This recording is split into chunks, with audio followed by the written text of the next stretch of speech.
एक बार की बात है। एक गांव में एक लड़का रहता था। वो लड़का पढ़ाई में बहुत होशियार था, लेकिन उसकी पढ़ाई नहीं हो पाती थी क्योंकि वो लड़का अपना घर भी चलाया करता था। वो रोज अपने खेत में जाता, दिन भर वहां काम करता और शाम को घर वापस आकर वो थोड़ी बहुत पढ़ाई कर लिया करता था। अब जब वो लड़का 12वीं क्लास में गया तो सभी गांव वालों को ये लग रहा था कि हमारे गांव से यही लड़का 12वीं में फर्स्ट आएगा, क्योंकि गांव वालों को भी पता था कि वो लड़का पढ़ाई में बहुत होशियार है। तो 12वीं का एग्जाम आया, लड़के ने एग्जाम दिया और जब 12वीं का रिजल्ट आया तो वो लड़का किसी कारण से एक सब्जेक्ट में फेल हो गया। जब गांव वालों को ये बात पता चली तो सारे गांव वाले उस लड़के को ताने देने लगे और उसका मजाक उड़ाने लगे। वो जब भी अपने घर से खेत की तरफ जाता तो उस रास्ते पर उसे जितने लोग मिलते वो सब उसे ताने देते रहते।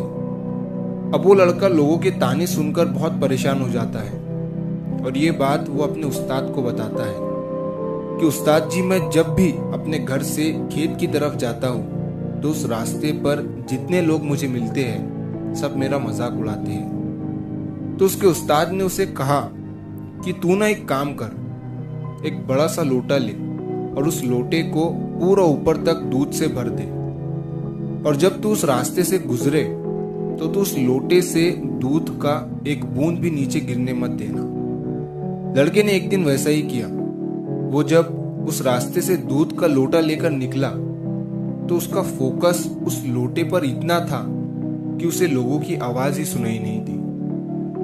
वो इतने ध्यान से उस लोटे को लेकर चल रहा था कि उस लोटे से दूध का एक भी कतरा नीचे ना गिरे। इसकी वजह से उसे लोगों के तानों की आवाज सुनाई ही नहीं दी।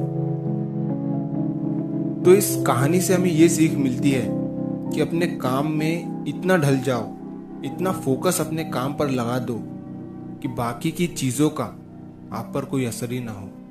लोगों की आवाजें, लोगों के ताने आपको सुनाई ही ना दे। जैसे कैमरा होता है जो सिर्फ अपने सब्जेक्ट पर फोकस करता है, बाकी सारी चीजों को वो ब्लर कर देता है। तो बस आपको भी उसी तरह अपने काम पर, अपने टारगेट पर फोकस करना है, बाकी चीजें तो अपने आप ही ब्लर हो जाएंगी। तो अगर आप इस कहानी को और भी लोगों तक पहुंचाना चाहते हो तो इस वीडियो को लाइक करिए ताकि YouTube इस वीडियो को और भी लोगों तक पहुंचाए। और अगर कहानी अच्छी लगी हो तो हमारे चैनल को सब्सक्राइब जरूर करिए। मिलता हूं मैं अगली बार इसी तरह की कहानी के साथ। तो सब्र करो, शुक्र करो और जिंदगी में आगे बढ़ो।